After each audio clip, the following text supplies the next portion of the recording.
Vamos a ir empezando más que nada por respetar el tiempo, luego si tiene más gente se puede ir incorporando. Buenas tardes a todas y a todos, que me alegro de ver que somos todas y todos esta tarde. Bienvenidos a este ciclo de conferencias. Comentaros que quiero agradecer en primer lugar pues, a todos los presentes el estar aquí en este acto, puesto que sin vosotros y vosotras lógicamente estas jornadas no tendrían ningún tipo de interés. Igualmente quiero agradecer a la Biblioteca Iván de Vargas el habernos cedido tan amable y desinteresadamente como viene haciendo en otras ocasiones este espacio para poder compartir la tarde de hoy y otras jornadas que ya anunciaré que vamos a continuar haciendo. Por supuesto a nuestra ponente de la tarde de hoy, doña Begoña Vera Guanche. Y comienzo para quien todavía no nos conozca diciendo que la Comisión para la Investigación de Malos Tratos a Mujeres es una organización sin ánimo de lucro y que en esta organización venimos trabajando desde hace más de 40 años por la igualdad y en la lucha por la erradicación de todas las formas de violencia contra la mujer. La jornada que hoy presentamos forma parte de un ciclo de jornadas que venimos haciendo en lo que es nuestro trabajo de sensibilización y de prevención en materia de violencia de género. Es una más, pero no por ello menos importante. Todo lo contrario. Además, esta jornada hemos decidido hacerla en estas fechas, formando parte también del ciclo de actividades en torno al día 25 de noviembre, Día Internacional de la Eliminación de la Violencia contra las Mujeres. Este espacio queremos que sea un acto más de reflexión, de sensibilización en torno a qué es lo que está pasando. En la tarde de hoy vamos a hablar sobre cómo abordan los medios de comunicación el tema de la violencia de género. ¿Por qué hemos querido tratar este tema? Bueno, creemos que es importante hacer un análisis del mensaje que estamos transmitiendo. En este caso, por otra parte, comentar que el título de la jornada tampoco es un título escogido al azar. Lo que no se nombra no existe, pero ¿qué pasa si se nombra mal? Es de todos comúnmente aceptado ya que lo que se invisibiliza y lo que no se nombra no existe. Pero esta tarde queremos dar un paso más. ¿Qué ocurre si lo que se nombra mal? ¿Qué pasa si el mensaje que estamos transmitiendo... Bueno, perdón por la interrupción, continúo. Esto es lo que suele pasar en el directo y con personajes como Begoña, ¿no? A los que parece que se aprecia y se dirige personalmente. Continúo un poco simplemente con esta breve introducción. Estaba diciendo que qué pasa si lo que se nombra mal. Y os voy a poner un ejemplo de por qué creo que esa vuelta a esto que está comúnmente aceptado puede ser importante que lo analicemos en la tarde de hoy. Siempre que hay un repunte de asesinatos machistas, cada vez que se producen hechos nuevos de violencia vicaria, en la Comisión de Malos Tratos recibimos muchas llamadas de los medios de comunicación que nos plantean, por regla general, dos cuestiones. Una primera, por favor, ¿podrían ponernos en contacto con víctimas de violencia de género que queremos hacerles una entrevista para que nos cuenten sus vivencias de la violencia, para que nos digan cómo se produce la violencia, qué es lo que está pasando? Lo cual nos lleva en la comisión a una reflexión. ¿Es sensacionalismo? ¿Es morbo? ¿Puede producir revictimación a las víctimas de violencia? ¿Por qué siempre el testimonio de la víctima y no hablar también con profesionales, con expertos que puedan dar una visión amplia, objetiva de lo que está pasando? Es una reflexión, simplemente, ahí lo dejo. A lo mejor ya me lo has dicho todo, ya. Pues entonces solo voy con la segunda y paso en la palabra a la ponente. La segunda es que muchas veces nos dicen, ¿qué está pasando con la ley de violencia, de medidas integrales?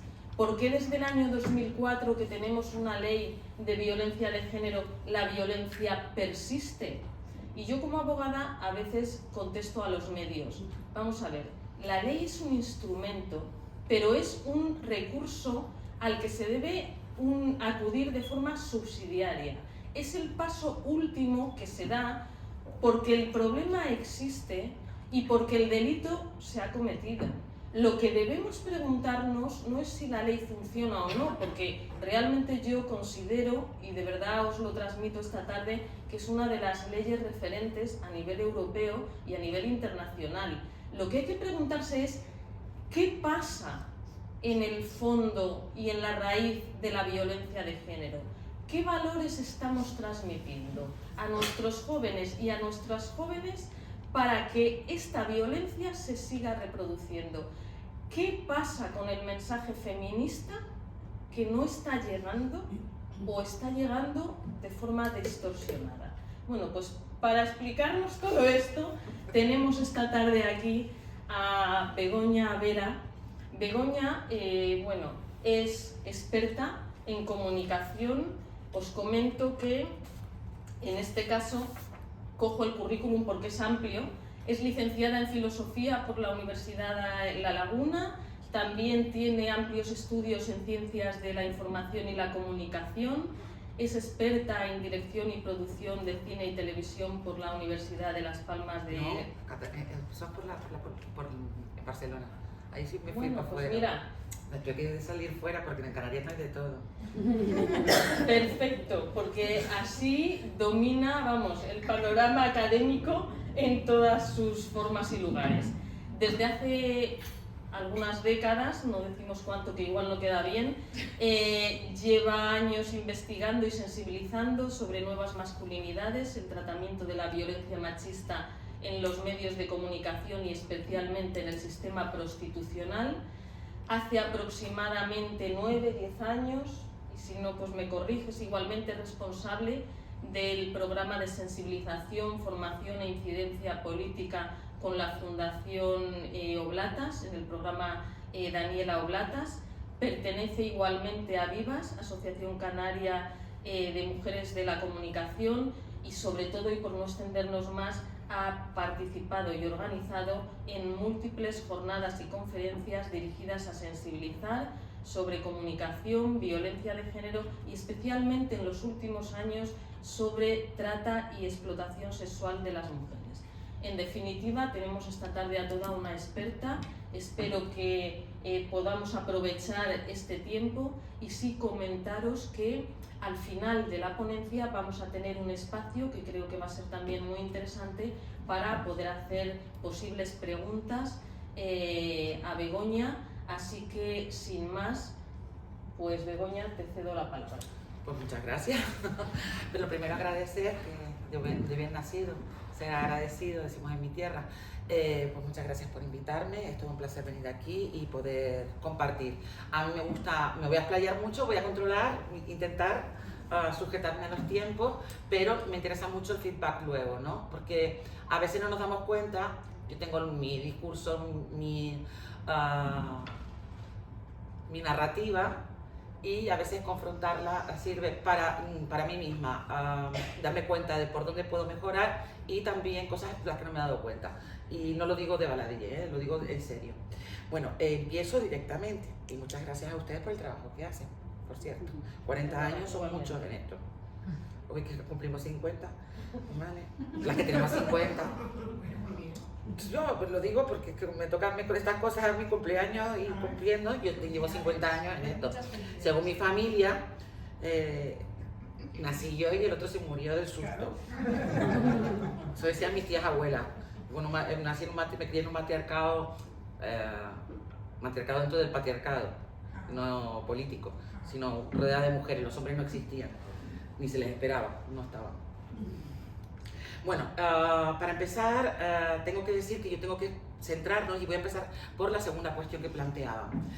Centrarnos en el marco conceptual donde nos estamos moviendo, porque a veces no entendemos qué está pasando.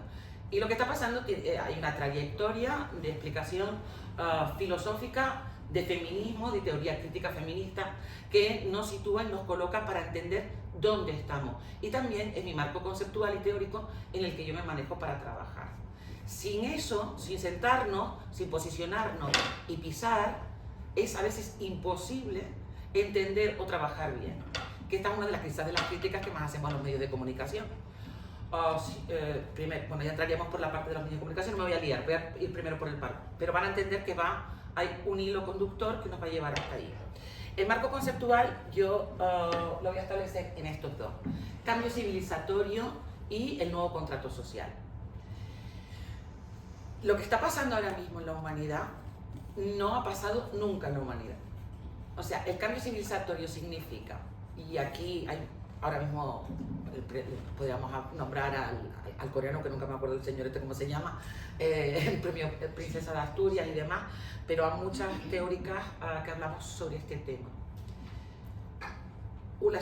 La humanidad se basa en, siempre ha estado lo colectivo como en el centro. El neoliberalismo ha conseguido que por primera vez lo individual está por encima de lo colectivo. Y esto es un problema, porque el cuidado, que es una crítica que hacíamos desde el feminismo y que después volvemos a recoger diciendo, bueno, pues a lo mejor el cuidado es el pegamento social, como diría Margaret Mead, ¿no? El inicio de la civilización. Porque el problema no es que yo cuide, el problema es que los demás no cuiden y nos cuidemos todos juntos, sino que ha sido el cuidado ha estado en una parte de la sociedad. Pero no solo va por esto, va porque lo colectivo se ha dejado de lado, premia, o está a priori ahora mismo lo individual, el deseo por encima del derecho, lo emocional e individual por encima de los derechos colectivos. Y esto nunca había pasado. Siempre desde un grupo o un colectivo se defendían los derechos o las necesidades o los deseos de ese colectivo, pero no de una forma individual. Esto pasa porque ahora mismo los seres humanos no solo somos sujetos de consumo, somos objetos de consumo.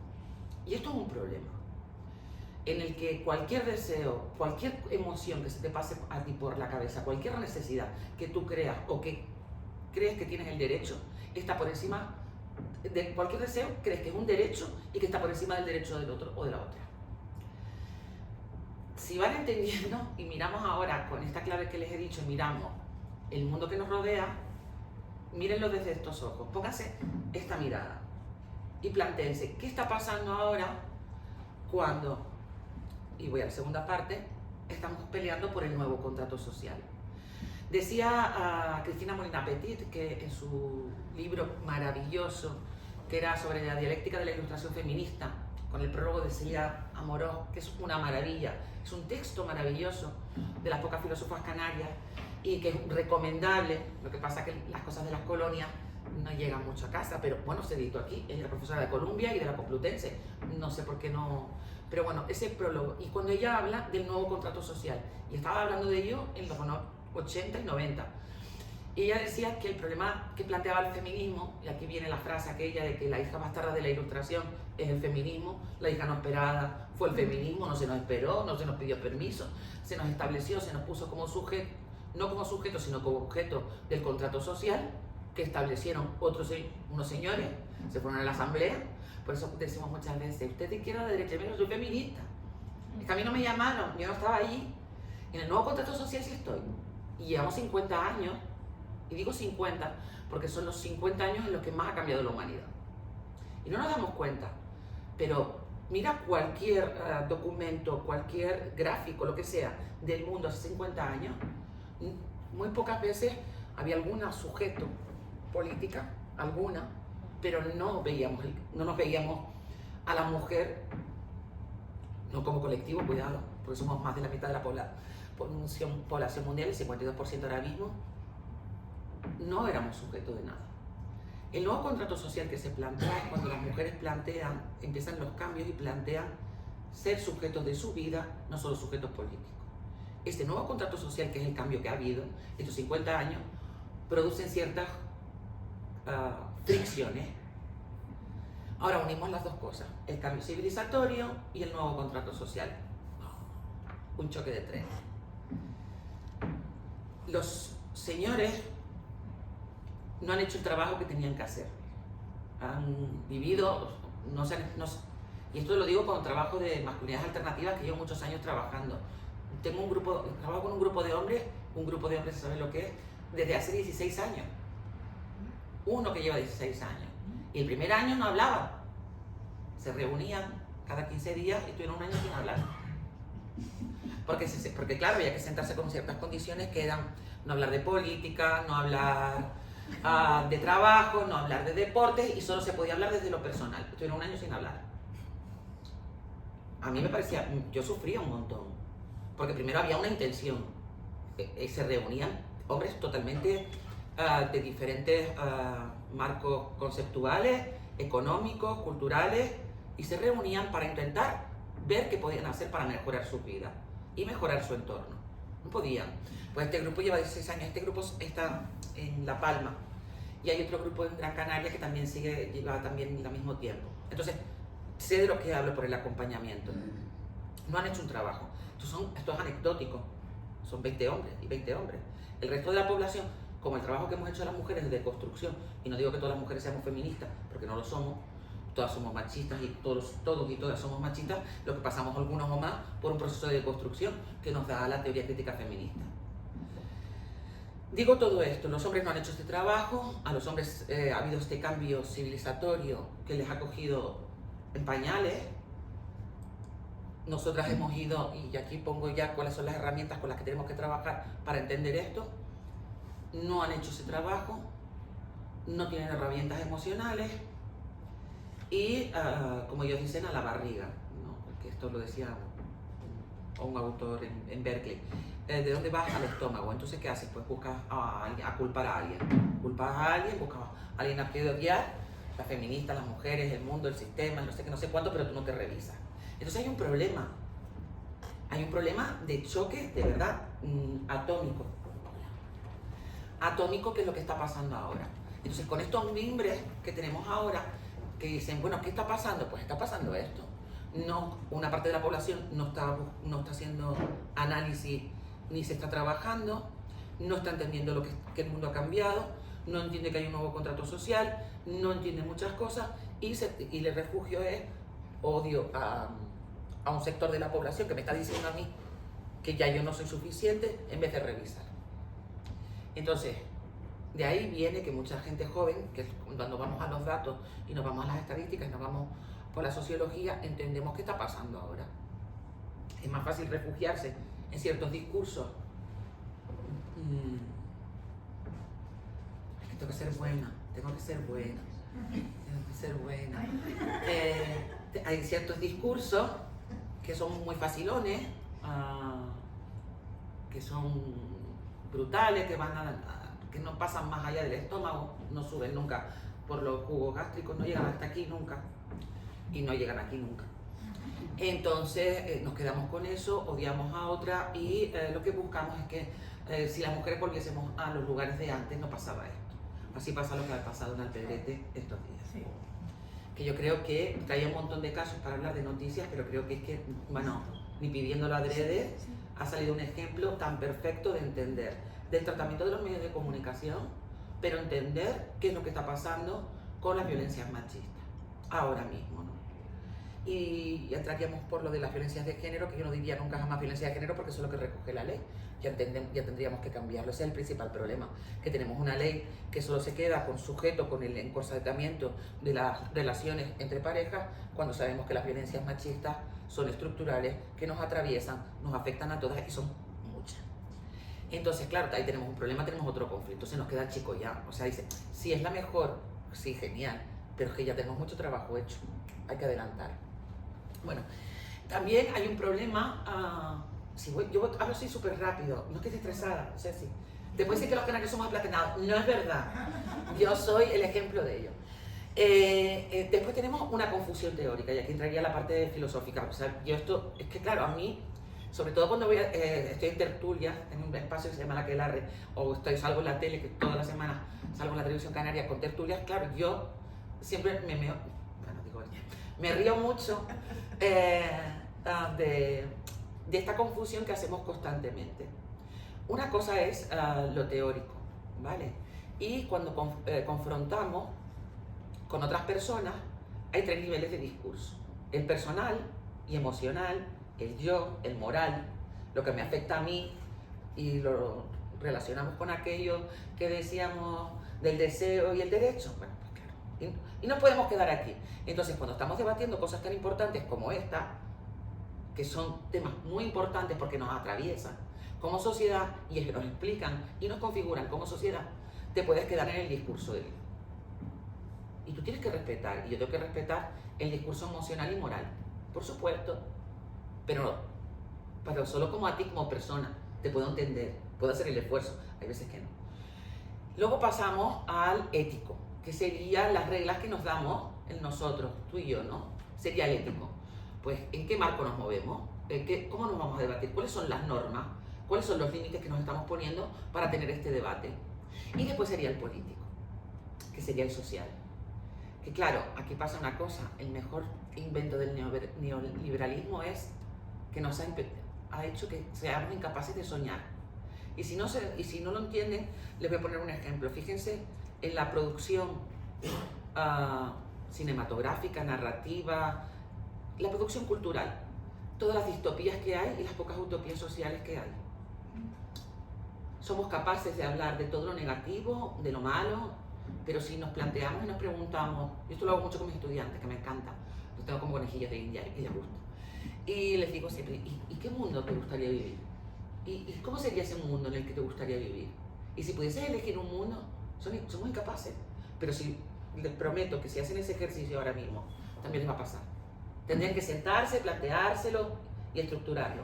Pero si te lo dices así, te cuesta mucho plantearte en qué mundo. Porque estamos siempre desde la negación, lo que no nos gusta, lo que peleando en la lucha. Y claro, esto es el sistema que nos pone ahí todo el día en lo urgente, en lo prioritario, en el salvar cosas. Pero en el mundo en el que nos gustaría vivir, ¿cómo sería? Lo dejo ahí, para que se lo trabajen el fin de semana si les apetece. Pero bueno, esta confusión teórica, con estas pinceladas que estamos dando, de las herramientas que nos da la teoría feminista, feminismo radical, por supuesto. Lo otro, yo abrazo árboles, queridos, lo siento mucho, yo en esto no soy buena en otras cosas, pero en esto no. Para mí el feminismo es una teoría política y un movimiento social y que tiene una agenda concreta.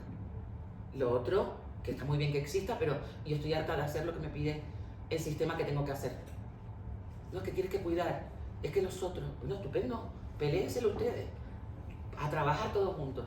Yo he trabajado mucho en muchos sitios, pero déjenme tranquila elegir lo que me apetece a mí, desgastarme y implicarme. Es lo mío. Eso no significa que lo tuyo sea igual de fantástico. Estupendo, pero esto es el marco en el que yo me muevo.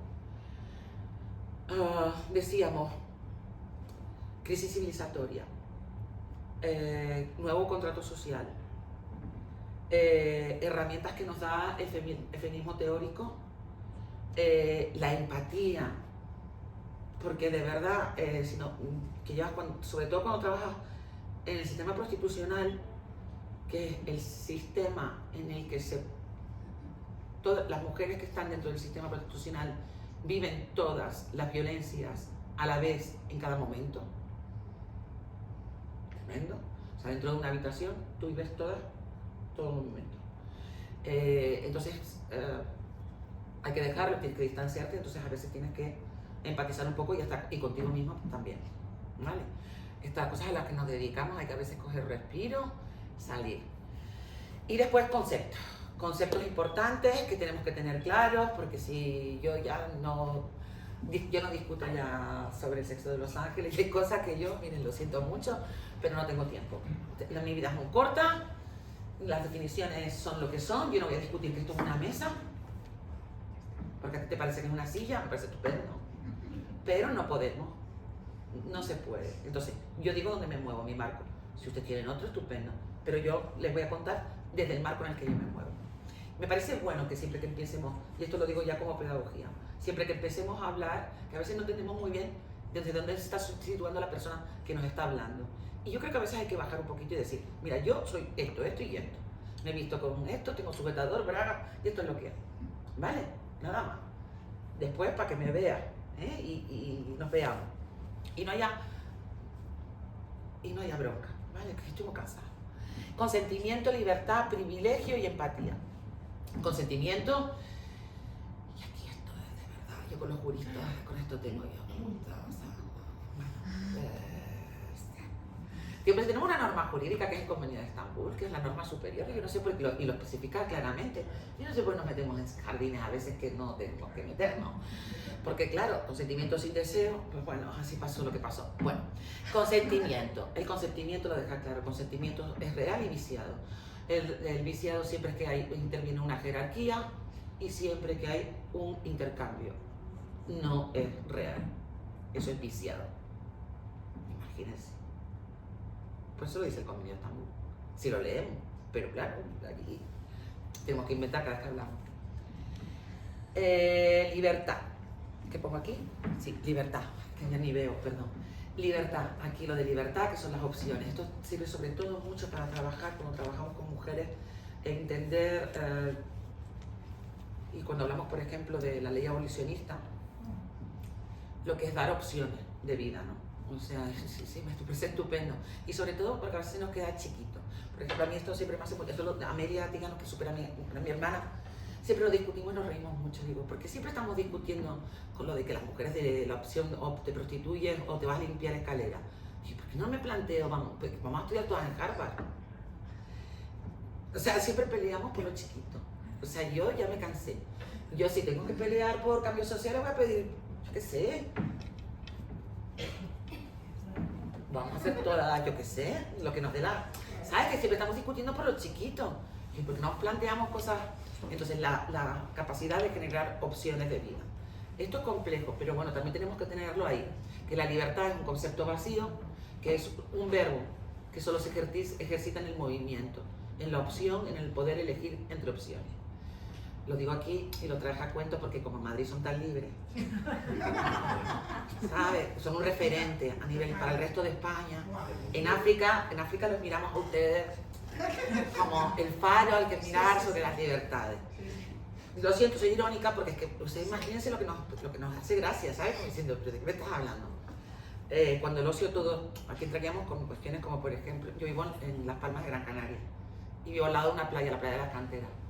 Y para mí es el espacio más democratizador que existe, porque es un espacio público que podemos disfrutar casi todo el año, que cualquier persona de cualquier barrio puede bajar con la guagua gratuita y que tú puedes estar al lado del presidente de gobierno bañándote en bañador, casi desnudos los dos, y tú estar en un barrio y a lo mejor teniendo cobrando 200 euros. Y vamos a estar exactamente igual comiendo el mismo bocadillo y sentados allí disfrutando del mismo espacio. Aquí cuesta más. En esa ciudad, ya la acabo de ver ahora mismo, cuesta más tener poder. El ocio casi todo es privado. No te puedes ir al parque, pero para ir hasta el parque está complicada la cosa ustedes aquí, lo siento mucho. Pero bueno, a pelearlo, cada uno con su suya. Los privilegios, también tenemos que entender las mochilas que tenemos, porque claro, cuando nos sentamos a hablar, cuando nos ponemos a trabajar en esto, o nos bajamos y vemos de dónde estamos, si no somos capaces de ver las mochilas que tenemos nosotras mismas, las que cargamos nosotras, imposible que veas la mochila de otra persona. Y en el trabajo, en la intervención, esto es fundamental, porque vamos con nuestros privilegios, con nuestros prejuicios a trabajar. Y ustedes permítanme que haga todo esto para llegar a lo que quiero llegar, pero creo que es necesario hacer este recorrido. Perdón. Imagínense, son importantes, por ejemplo, en el trabajo social, en el tercer sector, no darte cuenta de esto, que yo siempre me río mucho con las psicólogas y las trabajadoras sociales, viendo los sesgos, ¿no? Me parece súper curioso. Algún día escribiré sobre esto. Por ejemplo, me acuerdo cuando en el COVID se le iba a dar, en el proyecto de Daniela, pues había un dinero para repartir para las mujeres, el sistema prostitucional, cosa que alucinante, los prostíbulos no se cerraron. Lo digo porque yo trabajé duro durante todo el COVID y no repartí mascarillas a los prostíbulos. Y me las quitaban los puteros, o sea, Digo, estupendo. O me la quitaba, quería quedar el proxenetal para después vendérselo a los puteros y a las mujeres. Entonces era como una cosa que tú tienes que pararte un momento y decir, Begoña, ya tienes 2 sistemas de protección puestos encima, a la siguiente te revengan y acabas en una cuneta. Entonces, tranquila, pero pasaban estas cosas. Entonces venían las mujeres y de repente una trabajadora social viene muy enfadada y me dice, estas dos, bueno, estas mujeres también hacen intervención, iban a los prostíbulos y conocían a muchas de ellas, ¿no?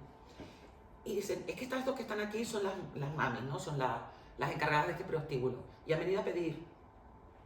Ay, yo me quedé así y dice, bueno, claro, digo, ¿eso significa que se lo vas a quitar a otra mujer, una mujer prostituida? No. Digo, bueno, si a ti te dan a elegir en que te den por el culo 30 veces y controlar a las otras mujeres, ¿tú qué haces? Entonces, cuando te lo planteas así fríamente, yo, pues, por eso, tienes que pararte a pensar. Normalmente las mujeres que controlan y están en el sistema prostitucional controlan y han pasado por el sistema prostitucional. Y si quieren, tengo un informe ahí que es CUNINA 1, que hicimos sobre 178 mujeres del sistema prostitucional. Nos dábamos cuenta que muchas sufrían abusos sexuales en la infancia, todo lo que pasa, todas las violencias que viven antes de llegar. Entonces, mira, como para estarle tú diciendo a otra mujer en el lugar en el que se coloca. Porque volvemos a pelear por lo chiquito, no por lo grande. Entonces, si no, eso no significa que vas a tener que elegir entre una u otra, tú sácaselas a todas. Si eso significa que salga también de allí, pues venga. Con las mujeres pasan estas cosas. Y lo de la empatía. Seguimos. Ya lo dije.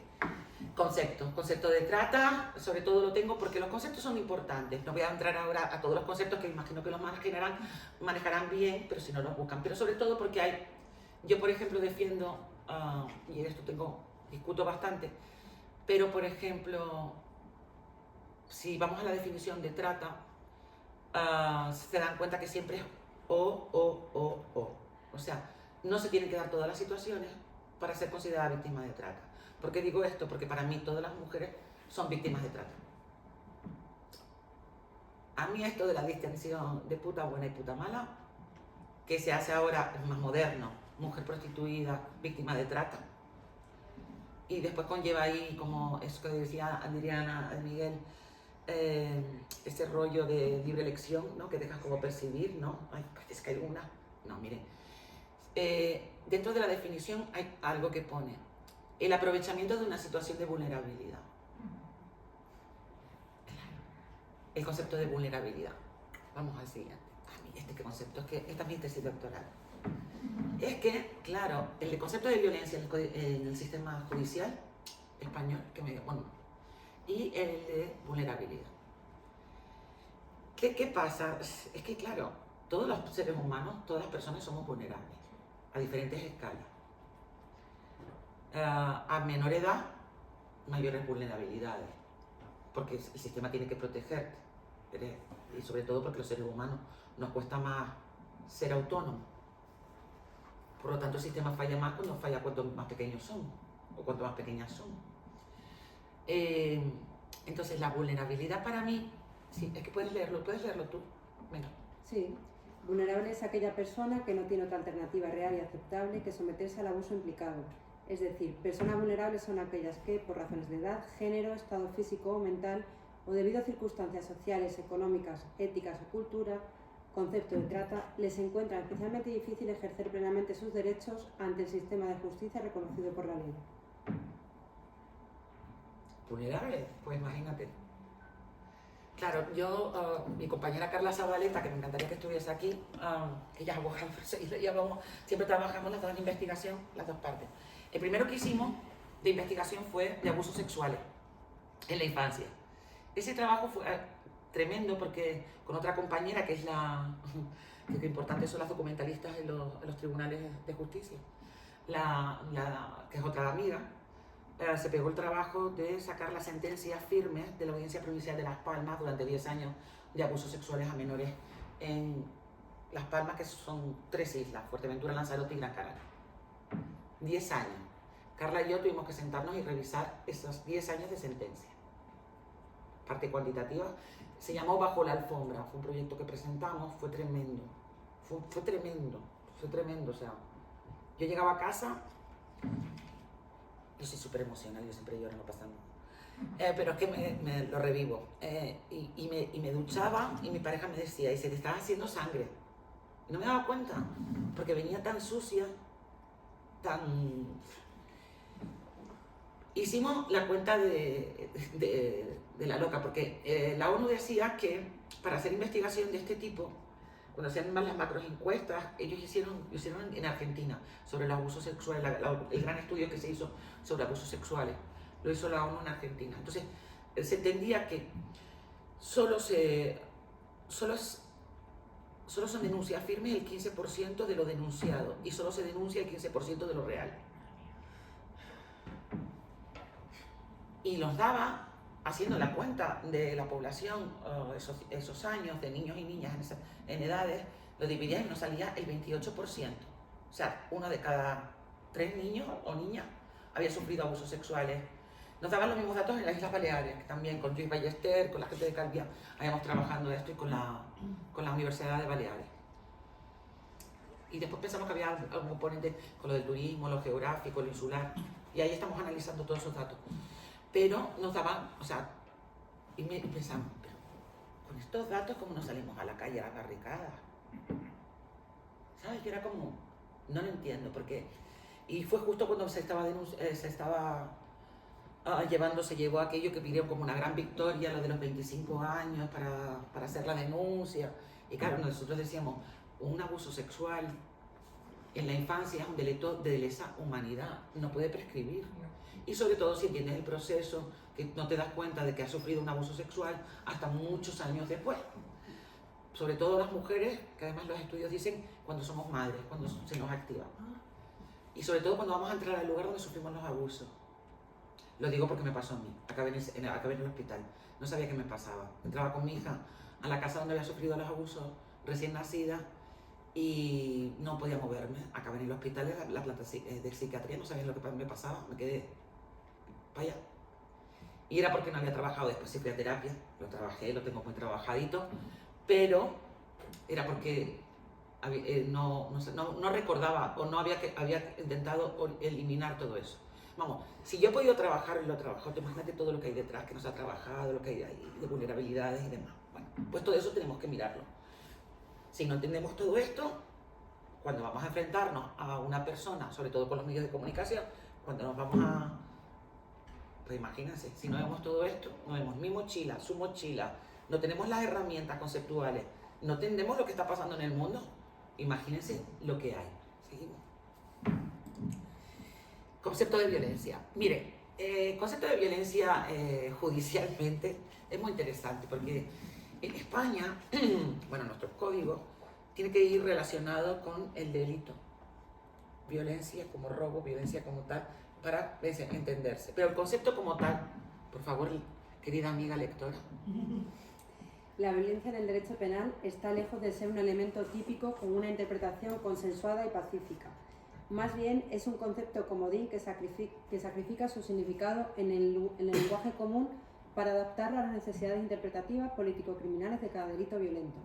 Sin embargo, la violencia debe superar el marco de estudio de las coacciones en que está confinado y asumir su multicontextualidad, ya que está presente en hasta 39 delitos del Código Penal de 1995.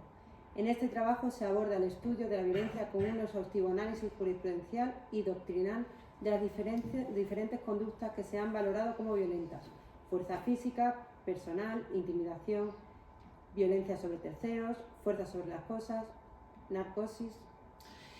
El problema, 2000 páginas para sacar esta definición.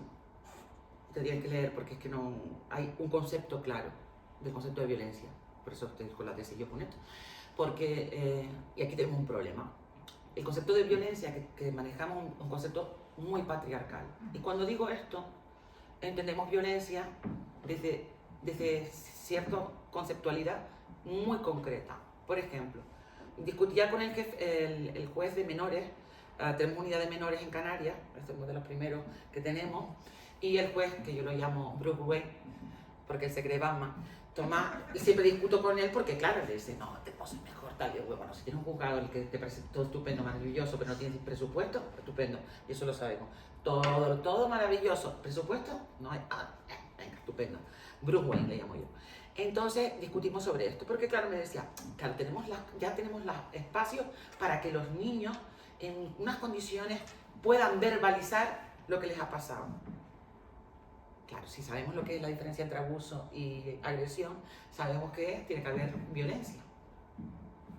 Si tú tienes 6 meses y tu padre te ha penetrado analmente, ¿cómo vas a tú exponer lo que ha pasado? Y como no puedes exponerlo, y como aquí entraría Kant, que esto es maravilloso, Kant, que cogemos aquello del desconocimiento de la norma, del eximio de cumplimiento de la misma, estupendo, cogieron, pero ¿por qué no cogieron lo mejor de Kant, que dice que no deberíamos mirar el delito o analizar el delito por cómo los siente, percibe la víctima, sino cuál es la intención del victimario? Porque ponemos la carga, seguimos poniendo la carga en las víctimas. Y esto viene para los medios de comunicación. Una y otra vez cuando te preguntan, quiero entrevistar a la víctima, pero vamos a ver, Pancracio, la víctima está en su proceso. Aquí lo que tenemos que analizar una y otra vez son las intenciones del victimario. Vámonos al pedrete. O sea, no poner a la víctima en el centro del análisis de las violencias no solo es una revictimización, sino un ejercicio de violencia. Esa es mi tesis. Cuando un medio de comunicación, cuando un periodista o una periodista, bueno, tenemos que ir antes, porque claro, el problema está ahora, voy a entrar ahora en cómo funcionan los medios de comunicación. Primero, tenemos un problema grave ahora con los medios de comunicación y no hablo de la crisis con los influencers, todo esto, no. Hablo del periodismo, yo no voy a entrar ahí, porque eso sería otra conferencia. Un profesional de los medios de comunicación que es el cuarto poder, que tiene un ejercicio y un código deontológico concreto, que tiene una función social, como así aparece en la Revolución Francesa, para ser contrapoder de los tres, de la aristocracia, de la burguesía y del proletariado, para ser de los tres poderes, de la división de poderes de Montesquieu. Para eso es la existencia de los medios de comunicación.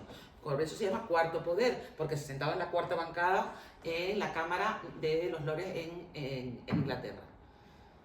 Si tú tienes este código, tú estás para esto, tú tienes una función. Que se te haya olvidado a ti, bueno, pero cuando se nos olvida que hay empresas que deciden, por ejemplo, y yo no puedo entrar en las empresas privadas, porque claro, que deberían mantener estos códigos, pero me voy a quedar con las públicas, ¿vale? No vamos a quedar con los chiquitos, con la obligación del servicio público de los medios de comunicación. Si tú decides que no vas a poner a profesionales que están formados en las cosas concretas, sino que vas a trabajar de todo, que tú sales y por la mañana te puede tocar un suceso, que te puede tocar deporte, que te puede tocar cualquier cosa, pues mío no, a mí me pones de deporte y me puedo echar una risa. A lo mejor le puedo hacer una pregunta súper interesante, pero ten seguro que no le voy a preguntar sobre el deporte que está haciendo, porque no tengo ni idea. Le preguntaría sobre otras cosas. Igual que yo, cuando voy a las tertulias y cuando más, siempre lo digo, yo voy a hablar desde mi perspectiva. Y, por ejemplo, esto es muy interesante cuando me toca con señores que normalmente no quieren estar conmigo en las tertulias, no sé por qué, y porque antes me cabreaba más, ahora utilizo mucho más el sentido del humor, y entonces les jode más, es increíble, les molesta bastante más. Entonces, cuando dices, por ejemplo, que no sabes de algo, porque ellos siempre saben de todo, pues, ¿cómo te da capacidad para saber de todo? No sabemos de todo, pero sí puedo analizar una información desde mi perspectiva, como ciudadana, como mujer, como experta en tal, y vincularlo. Eso lo puedo hacer. Y explicándolo. Pero no diciendo que soy economista ahora soy jurista, ahora soy no sé qué, ahora soy médica, ahora soy experta en volcanes, ahora soy experta, porque nos pasa de todo. En Canarias nos pasa de todo, aquí no, pero a nosotros nos pasa de todo. Incendios, volcanes, vale, o sea, estamos esperando los ovnis, que es lo último, los ovnis son lo próximo. Entonces, cuando todo esto pasa, si tú no eres coherente, no aplicas el código deontológico y el medio de comunicación no establece que sean expertos y expertas en diferentes materias, pasan las cosas que pasan. O sea, si te coges una chiquita, un chiquito que acaba de salir de la facultad y le toca suceso Y esa es otra. Porque las violencias machistas, en vez de entenderlo como algo estructural, como algo que nos atraviesa como sociedad, que nos entiende, que nos justifica y que nos explica quiénes somos, si no lo metemos en suceso, y no como terrorismo machista, que lo es.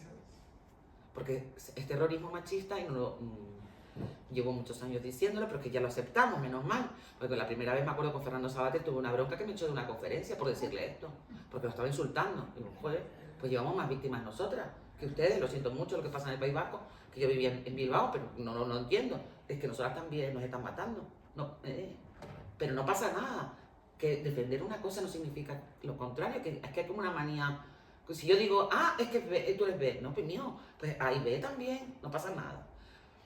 Entonces, no entender esto, no entender que tú vas a enfrentarte a una información, sino entender todo lo que hemos hablado antes, y va y de repente te sientas, no ves lo que está pasando, no entiendes lo que está pasando, le preguntas a quien no tienes que preguntarle, no explicas, no das datos, no explicas la información, no utilizas los conceptos que tienes que utilizar, utilizas imágenes horrorosas, y una y otra vez, les voy a poner ejemplo, Él dice, estos son de la semana pasada, con el caso Incubo. Hay dos casos que aquí voy a hacer una crítica a la metrópoli, porque escuché el otro día, antes de ayer, a varias feministas de aquí de la península criticándonos a las feministas canarias que no hemos hecho nada. Y me quedé diciendo, digo, habla de tu casa, mía, porque esto es tremendo, ya llevamos 5 años con la sentencia de Loba en espera, porque hay un gran empresario que se llama Eustacio López, el dueño de una de las redes de hoteles más importantes, que es López San, que dijo en sede judicial que eran menores, pero que no le tenían que preguntar la edad. Y está imputado, hace 4 años. El mismo de ese caso, de las 18 lobas, va a la cárcel. Nuestro amigo Gino se va a la cárcel y pide que se hace el cambio de identidad. Y pide ir a la cárcel, al de mujeres. Un violador, un explotador sexual. Imagínate, la que no la han dejado, lo tienen en el de seguridad, porque claro, las pocas mujeres que hay en esa área se pusieron, vamos, aunque ya hay una que está embarazada, que no sabemos, milagro. Porque las mujeres dentro de la cárcel no denuncian violaciones. Otra cosa, que esto es otro mundo, que también es muy interesante, pero ya no llego a todo. Bueno, ustedes miren, titular. Y además conozco al periodista, tuve una bronca con él, porque yo soy de las que levanto el teléfono y llamo a cada medio, al director, a la directora, y después al periodista para explicarle qué ha hecho y por qué está hecho mal. Que eso es lo que hacemos desde Vivas Comunicadoras, ¿no? Que somos como 76 compañeras de diferentes medios, pero no solo periodistas, sino productoras, diseñadoras, fotógrafos, porque pensamos que es un todo, ¿no? No es que tú solo que redactes, la noticia tiene muchas partes. Si no tienes un compañero o compañera que sea cámara, si es en televisión, que ponga enfoque, otra cosa, sino que el foco lo ponga donde tenga que ponerlo, pues también tenemos un problema, porque tiene que ir acompañado. Luego les voy a dejar un manual sobre esto que elaboramos, que está muy bien para trabajar todas estas cosas, que además te da la parte práctica. ¿Cómo voy de tiempo? Yo que no sé. Bueno, me queda poquito. Red de pederastas en Gran Canaria. Prostitución, zoofilia, violaciones, coprofilia, drogas, izado con menores vulnerables. Dale a la siguiente pantalla para que veas el siguiente titular. Fíjate, Gino, el demonio, que captaba niñas tuteladas en Gran Canaria para orgías ley y set. Quería que tuvieran sexo con caballos. Vale. Tú estás con una de esas niñas y ve esto. Aparte de todo lo que ha pasado, que te diga la cara, ¿cómo salgo yo a mí ahora a la calle cuando piensan que me follaba un caballo de uña? El daño que ha hecho aquí ese titular, el no tener empatía, el no entender que estás trabajando, de qué estás hablando, el no entender que si pones a la misma altura en el titular al victimario con la víctima y no hacen una diferencia, no explica lo que está pasando ahí, esa niña no es revictimización. Es violencia. Estás ejerciendo violencia tú con lo que estás poniendo. Y estás generando un dolor y un sufrimiento del que no sé cómo vamos a sacarla. ¿Entienden? La importancia que tiene elegir un titular. Porque esto lo va a ver en todos los sitios. Esto salió en todas las redes. No es que me lo lean en el periódico. Salió en todos sitios. Una y otra vez, una y otra vez, una y otra vez. Las 36 niñas de Valor. Es que yo doy clases en ese instituto.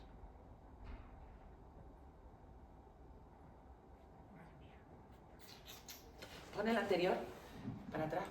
Este que me encantó. Archivada la causa de la menor vendida para un matrimonio. La menor vendida. ¿A ti no te duele, aunque lo pongas entrecomillados, explicar qué es lo que hay aquí? Que se llama trata con fines de matrimonio forzado, que es un delito. ¿Lo explica? No lo explica en todo el cuerpo de la noticia. En ningún momento. No solo que sea tremendo, que no hubo ni juicio, o sea, no pidieron perdón. Han leído la noticia, conocen el caso. Esto es tremendo. Pasa otra vez para la siguiente. Y esta es la que me pareció tremendo, porque ya digo, venga, vámonos, si nos venimos arriba, nos venimos bien. ¿Sabes? Como, bueno. Jueves, día, cuando fue esto fue el lunes, ¿no? El lunes fue el día con lo del salario, la brecha salarial, ¿verdad? Que salieron los datos en todo el mundo, la Unión Europea, tal. Que a partir del martes ya todas las mujeres en Europa estaríamos trabajando gratis hasta final de año. Bueno, podías elegir para titular. O sea, tenías un mar de información para titular, explicar. La Vanguardia. Titular. El coste de ser padre. O sea, estamos hablando de la brecha salarial, de estos datos, y el Iluminado, y lo digo así porque ya le mandé una carta a la que le puse Iluminado, y el Iluminado pone, porque claro, yo no encontraba el nombre del periodista, digo, pero que no sea una mujer, por favor, por favor, por favor. Yo, o sea, llorando ya, digo, atacada. Entonces, el coste de ser padre, 2 puntos. Los hombres con hijos dedican 1 hora más de tareas del hogar.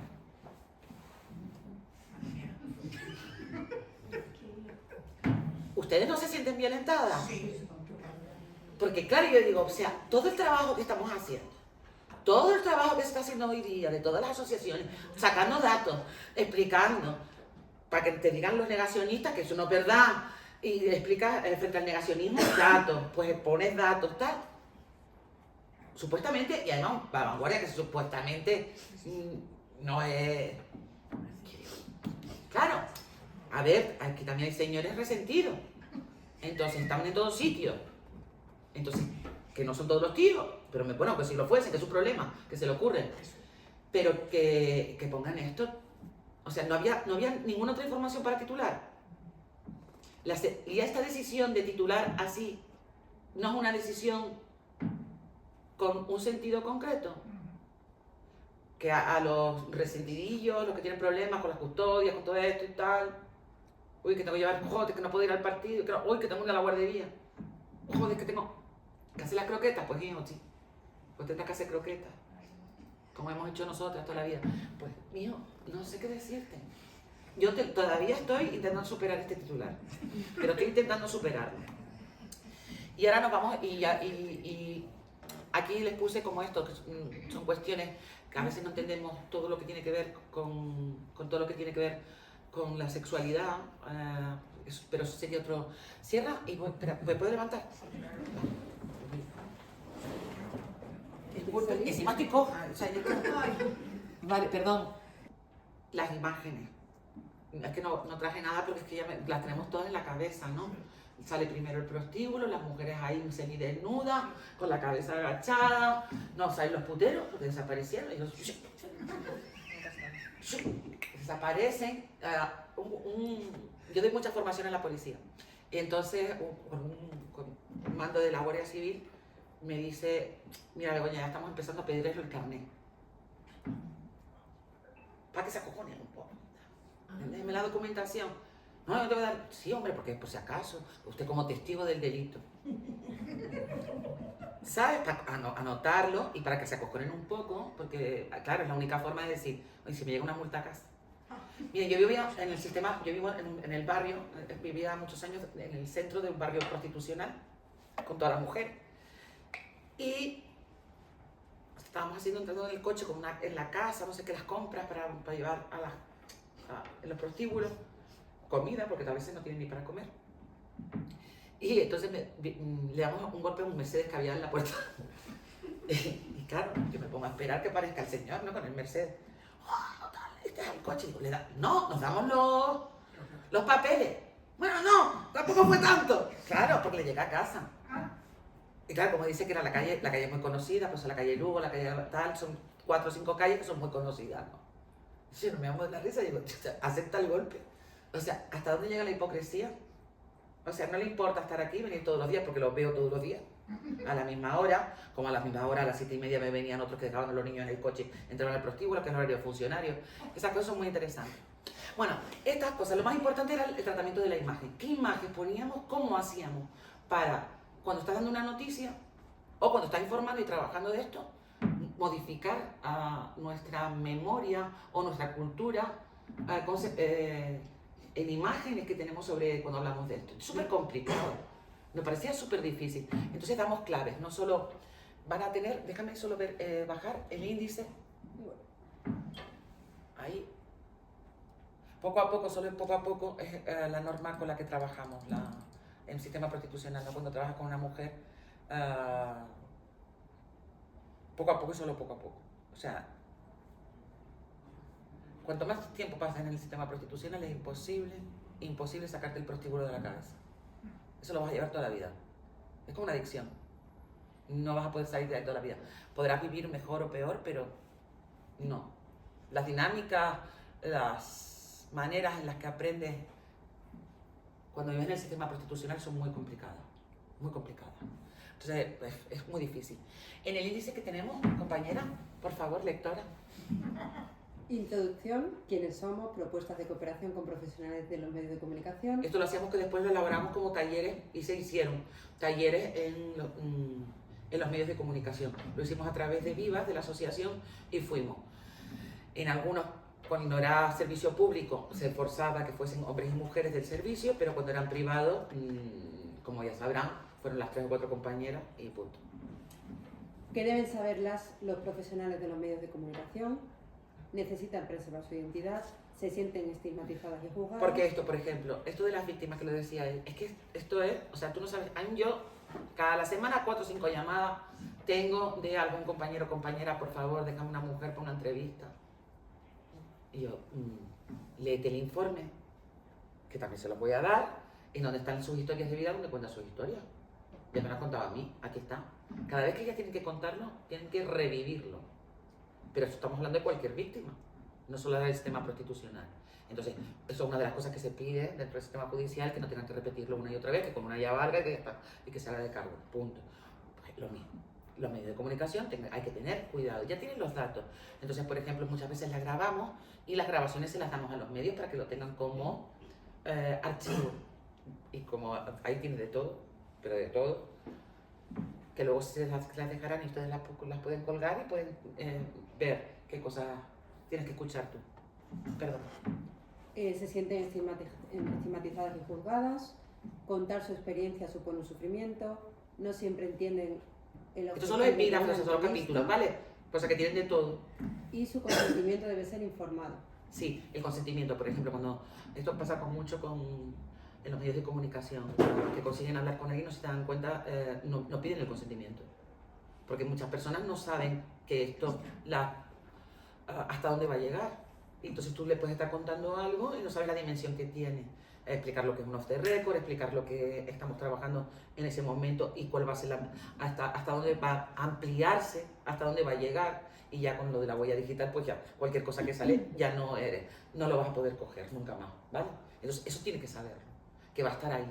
Por eso lo decíamos lo de antes, lo de los caballos. O sea, eso va a estar siempre. Vas a ser la chica de Valo que se fue a un caballo, porque se lo dijeron en el instituto. Esa será la que lo escuché en el pasillo. Imagínate que se montó antes de ayer. Pero esto es lo que hay. El papel de los medios de comunicación.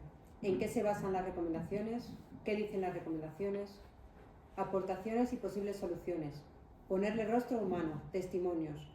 Cómo entrevistar a supervivientes de trata. Lo tienen todo. Analizar las causas. Preguntas sugeridas a las supervivientes y preguntas sugeridas a las autoridades.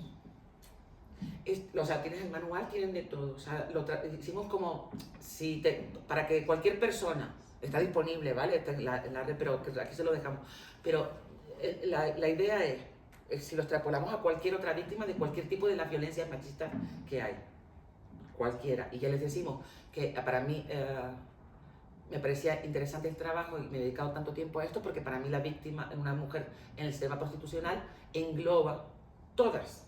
O sea, cualquier mujer con la que yo he trabajado, que hemos trabajado y hemos estado, engloba, o sea, vive todas las violencias, pero constantemente. Violencia sexual, patrimonial, institucional, vicaria, todas, física, psíquica, o sea, todas, todo momento. Entonces, claro, utilizar esto, las preguntas que se le hacen las podemos trasladar o colocar en cualquier otro ambiente, ¿vale? O sea, por eso me parecía interesante traerles esto como material, porque ya está hecho y porque no funciona. Y es más, las mujeres de Vivas que lo hicimos, lo mostramos, trabajamos, se nota, pero se nota una barbaridad cuando cuando hacemos nosotras una noticia de cualquier tipo que tenga que ver en el ámbito de las violencias, a cuando lo hace. Y algunos compañeros, por ejemplo, voy a ponerles un ejemplo que está pasando ahora, para que lo oigan. La noticia. Me viene un compañero, periodista jovencito de Televisión Española, y me dice, me leí tu texto y me ha pasado una cosa. Mi padre, que es profesor, me ha dicho que 2 menores tuteladas de un centro de menores que no aparecen, de 12 y 13 años. Begoña, yo sé que tú has trabajado sobre esto, no sé cuánto te puedo entrevistar, podemos hacer la noticia. Digo, te dejo esto, le pasé un montón de cosas y monta la noticia. Y pasa esto. Lo digo porque ha salido a nivel nacional, que son las 2 redes que han salido a través de esta. Primero estaban montando la noticia y preguntando a las instituciones, ha salido que la Policía Nacional levante la liebre sobre 2 grandes redadas, macro redadas, sobre la trata infantil en menores que llevamos años nosotras diciendo que está pasando, pero bueno, una cosa rara esto también. Y entonces, por ejemplo, para que vean la noticia, a ver si la puedo poner aquí. Aguara, de 13 años, en paradero desconocido desde principios de octubre. Sus profesores en Teror, en Gran Canaria, llamaron al centro donde estaba siendo tutelada por el gobierno de Canarias. Confirmaron que no aparecía por el centro desde hacía días. La Consejería de Bienestar Social confirma a Radio Nacional la denuncia ante la policía. No es la única menor desaparecida. El gobierno de Canarias no da datos, pero el año pasado en un informe del Ministerio de Interior se cifran 785 niños y niñas desaparecidos en las islas. No ha trascendido ese dato hasta ahora, que se ha desmantelado una red de tráfico de menores, la Operación Tritón. Preguntada a la consejera de Bienestar Social, Candelaria Delgado, dice no poder hacer más que denunciar. Pero seguridad, ¿qué centro? Vamos a ver. Hay menores que aparecen en Francia o Bélgica y llaman para que no los busquen. Pues eso es lo que queremos que se investigue. Pero yo insisto una cosa. Ustedes tienen un menor en su casa. El menor se escapa de su casa. Ustedes no tienen reja en su casa ni lo tienen encerrado las 24 horas del día, ¿no? Los menores en paradero desconocido proceden principalmente de Marruecos, Guinea, Argelia, Omalia, Andalucía y Canarias, las comunidades que más desapariciones registran. Jennifer Subiroli, portavoz de Save the Children, dice que no todos son fugas voluntarias. Sabemos que hay casos en los que no se ha vuelto a saber nada del niño o de la niña y que por lo cual no podemos decir realmente que se han fugado, sino que pueden haber sospechas de situaciones de trata o de explotación. Preocupan las manos a donde puedan llegar esos niños. La Policía Nacional ha desmantelado una red dedicada al tráfico de menores hacia Francia. Hay 11 detenidos acusados de organización criminal, encubrimiento, tráfico ilegal de personas y pornografía infantil. No es el único caso en el que menores tutelados por el gobierno de Canarias acaban en redes de trata. Begoña Vera, experta en violencias sexuales. El sistema prostitucional está en las puertas de las casas de acogida esperando, dando palmadas y agradecidos porque se las llevan de 3 a 8, si las devuelven, no pagan comida y no pagan casa. Y este es el sistema prostitucional. Y esto está pasando y lo hemos denunciado múltiples veces desde todos los organismos. ¿Qué pasa con estas menores? Pues dicen, no están. Pero perdona, estamos hablando de niñas de 12 y 13 años. Usted tiene que saber dónde están. Inmediatamente tienen que denunciar a la policía y buscarla, porque son menores. ¿Qué pasaría con una niña de cualquier familia que no aparezca? La Policía Nacional tiene una unidad específica, la UCRIF, centrada en actividades relacionadas con el tráfico de personas. Vale, esto es un ejemplo perfecto de un periodista que se preocupa. Esto es verdad. Llama, se informa.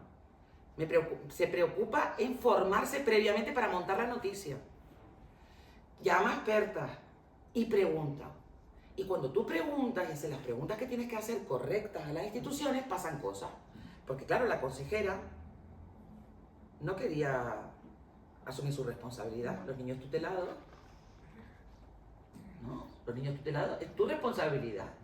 Usted es su tutor, su tutora, la institución, el gobierno de Canarias, son responsables. Claro, imagínate hasta qué punto que llega, que mira lo que dice. Porque le preguntaron por la presentación y dice, bueno, no podemos dar... Espérate, perdón, que lo vamos a... Porque le preguntaron por la operación Tritón y dice, bueno, no podemos dar datos porque estoy muy enfadada porque han sacado la nota de prensa de esa operación. Sí, yo no te puedo dar los datos de los desaparecidos.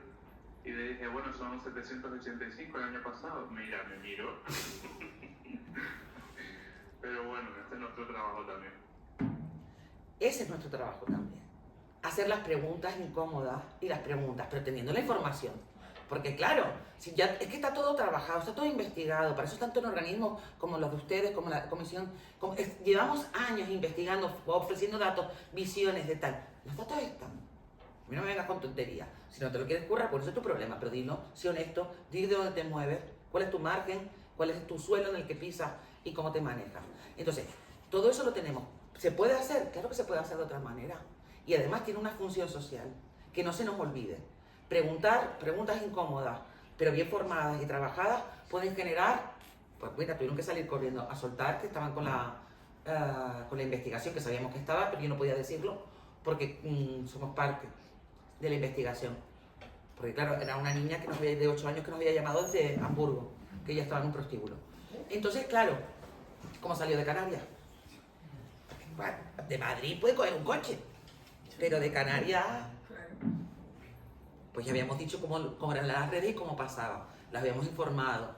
Claro, aquí entra mucha gente, interviene mucha gente. Entonces, pero bueno, ya estaba. Entonces, salen cosas, ¿vale? Entonces, esa es la función. Y yo quería que se quedasen con eso. De todas formas, les dejamos todas las 3 cosas para tal y ya yo termino y empezamos con las preguntas. Gracias.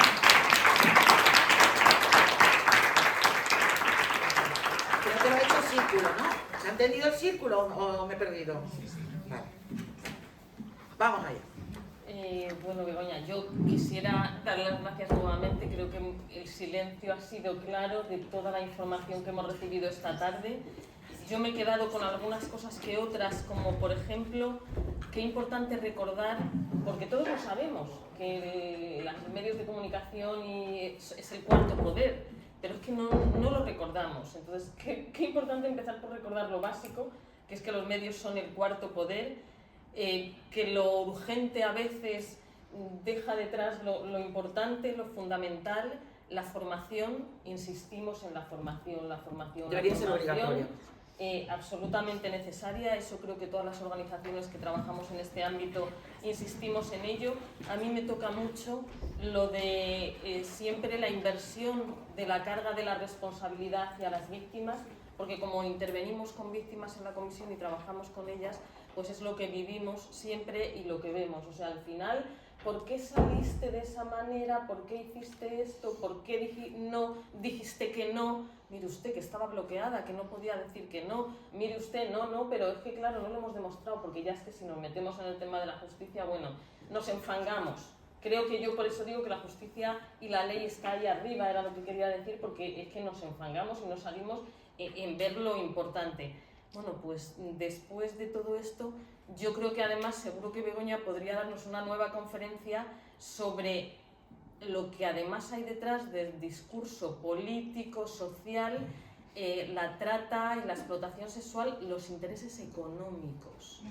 O sea, seguro que ahí diría, no, es que eso no me meto porque necesitaría otras 2 horas. No, les dejo el Trasex, que lo dirigió Esther Torrado, y lo coordiné yo, y el uniforme, además hay juristas, están fiscales, está la jueza, Claro. está la fiscal de migraciones, también Teseida, están un montón de gente que trabajamos ahí, está toda la parte además teórica, jurídica, está todo, pero también están las mujeres, está la parte sociológica, está la parte filosófica, está la parte, y todo con un marco teórico. Y ahí tienen, si quieren, lo leen y van a flipar. Entonces, ya hay muchas cosas ya trabajadas, vamos, y eso es un mundo. Bueno, pues de detrás ilusiones, de todo esto yo tenía preparadas algunas preguntas, pero creo que por cuestión de tiempo y bueno, creo que lo importante es que justamente las personas que estáis aquí cojáis la palabra, porque seguramente es para lo que organizamos esta jornada. Marian, no sé si incluso el micrófono. Coge este. Bueno, nos oímos, ¿no? Coge este. Da igual. No, al revés, porque Ah, vale. como tú vas a hablar, así ella. Sí, a ver si soy capaz de elaborarlo, ¿no? Porque es evidente que queremos que se traten bien los datos y los testimonios de las personas que han padecido violencia de género, pero a mí me falta siempre el tema de cuando se cruza la salud mental con la violencia de género. No me aparece jamás en ninguna conferencia y en cambio tengo cifras que dicen que las mujeres con algún tipo de discapacidad de la OMS dice que sufren 4 veces más que el resto de la población. Tengo una femenina. investigación sobre ese tema.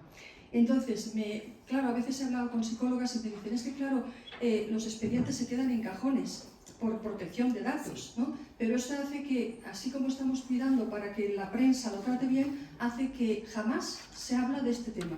Y claro, si estamos hablando de que lo padecen 4 veces más, ¿no? Y claro, también es noticia siempre cuando matan a las mujeres, pero no es noticia el maltrato continuado cada día y cada hora. Y aparte, se ha podido ver en consultas de psicología que muchas veces las discapacidades, la causa originaria están los malos tratos. ¿Vale? Y jamás voy a muchísimas conferencias y claro, me sorprende. Pues tiene un montón de gente. Mira, a Carmen Delgado, cuando habla del trauma, a Carmen Delgado, que fue catedrática de psicología clínica en Salamanca. Carmen Delgado, que está dando ahora, va a dar un curso ahora con la Complutense, con la red de estudios sobre la prostitución. Es brillante. Nancy Fraser, cuando habla lo del shock postraumático, hay un montón de trabajo sobre pero yo tengo y nosotros hicimos el CUNINA 1, cogimos, porque teníamos exactamente todos los archivos, todo en el programa Daniela, teníamos las historias de vida, pero todo de cada mujer, 176 mujeres. Entonces cogimos todo, hicimos, y te lo puedo pasar, si ahora me dejas tu correo, porque hicimos exactamente eso. A ver, las mujeres del sistema prostitucional, ¿qué pasaba con ellas? Pero claro, yo trabajaba y hablaba con ellas en la casa de acogida y decía, pero sí, tienen un montón de cosas que ellas, primero, que hay que explicar. Yo con una mujer que está en el sistema prostitucional, si ella lo hace porque le da la gana, es libre y lo hace, estupendo. Sentirse víctima es muy jodido. No, pero eso es una cosa, porque eso es lo... ¿Te acuerdas cuando hacíamos la distinción de yo, nosotros y lo social? Pues no hay que caer en eso. Entonces, en el yo tengo que entender eso. Es una mujer que me diga ahí lo que le dé la gana, lo que le dé la gana. Pero después también tenemos que analizar esos datos. Y empezamos a darnos cuenta de si habían sufrido abusos sexuales en la infancia o no, que todas. Y te lo negaban. Curioso. Entonces, una de las cosas que me daba cuenta es ¿por qué me lo negaban? ¿Por qué no hablaban de ello? Porque para ellas, y esto me pareció, incluso me daba ternura, curioso, era como, no, con todo lo que habían pasado querían como dejar la infancia como que había sido buena. Y tenían la fantasía de que había sido buena, cuando muchas habían venido por su propia familia o habían sido violadas por el entorno familiar antes de los 8 años. Muchas venían del sistema de protección, muchas venían de madres que habían sufrido también violencia. Muchas tenían por enfermedades mentales y salud mental, y cómo se va agravando.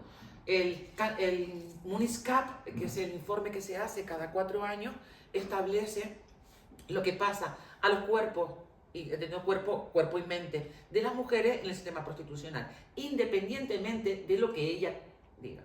Pues a tu cuerpo le van a pasar cosas a nivel fisiológico, por lo que ingiere, y no estoy hablando solo de drogas, sino drogar, por ejemplo, tú no sabes cuando se pinchan Voltaren en la vulva entre cliente y cliente. Vamos, que después, claro, dice, es que tengo una gripe que no se me va. Digo, no se te va a ir.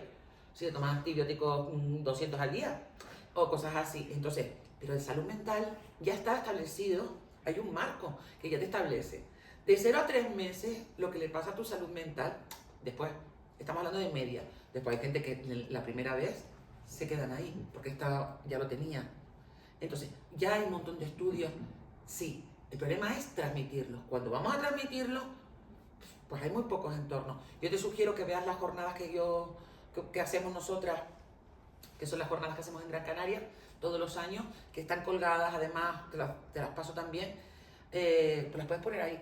Jornadas trata Daniela, Fíjate. y ahí están, tienes un montón de conferencias sobre el tema. Lo miraré, pero busco mucho. Pero fíjate, puedes profundizar muchísimo en cualquier tema, pero no puedes profundizar en temas de salud mental y violencia de género. ¿Por qué? Porque no estoy hablando de prostitución, estoy hablando de amas de casa, Sí. de madres, que resulta que el maltratador lo que hace es vejar a través de algo visible, que los hijos ven que esa mujer tiene un problema de salud mental, pero en lugar de tratarlo como algo que hay que cuidar, se trata como una vejación. Y entonces los hijos no ven a esa madre como una madre normal. ¿Estás hablando de Alpedrete? No, estoy hablando de... No, pero te de digo, muchas- no, no. yo me refiero, tienes un caso paradigmático para entenderlo. El mejor ejemplo ha sido el caso de Alpedrete. No solo por el tratamiento, no estoy hablando del alcalde, la carta de los hijos. Lo he visto. Vale, lo de la carta de los hijos a mí fue, o sea, para estudiar esto, hemos dicho que vamos a quedar un grupo de compañeras a analizar esto, porque hay que explicarlo. Porque creo que además que hay que explicarlo bien. Claro, porque en ningún momento tú te lees la carta y digo, había una amiga que decía, estoy por poner un carteles en la calle, en Alpedrete, cualquier mujer con el nombre del hijo de los 2 hijos, cualquier mujer que esté cerca de estos chicos que salga corriendo. Porque si no fueron capaces de percibir durante todos estos años la situación de la madre, o sea, no la veían. Pero es que no es fácil, porque el maltratador, Claro que no es si se fácil. acostumbran, si tú ves que tu madre es una madre normal, vale, normal entre comillas, ¿no? Pero si ves que tu madre hace determinadas cosas porque lo lleva a su trastorno mental, por ejemplo, hablo de un TOC, por ejemplo, pues difícilmente es más comprensible para sus hijos, porque casi justifican Sí, esos malos tratos. la hostia es más fácil de ver que todo lo que está debajo. Exacto. Claro que sí, Entonces, pero es la vejación y se trabaja muy poco. Yo soy de las personas que me busco temas de violencia de género y no lo he encontrado. mira, Carmen Serrano, en el País Vasco, tiene un libro que se llama La costilla de Adán. Y Carmen Serrano trabaja precisamente con las víctimas de agresiones sexuales y yo la conocí porque era la terapeuta de Amelia Tiganos. Y yo con Carmina la traje precisamente para eso, para analizar el trauma, ¿no? Cómo lo veíamos, cómo se genera el trauma de no atender los micromachismos, las normalizaciones, de tal, porque claro, te vienen y te dicen, no, chino, a mí no me pasa nada a la consulta, ¿no? Pues a mí no me pasa nada. Claro, cuando se sentaba y empezaba a analizar y empezabas a poner el espejo de lo que... Claro, las cosas que vivía esa mujer.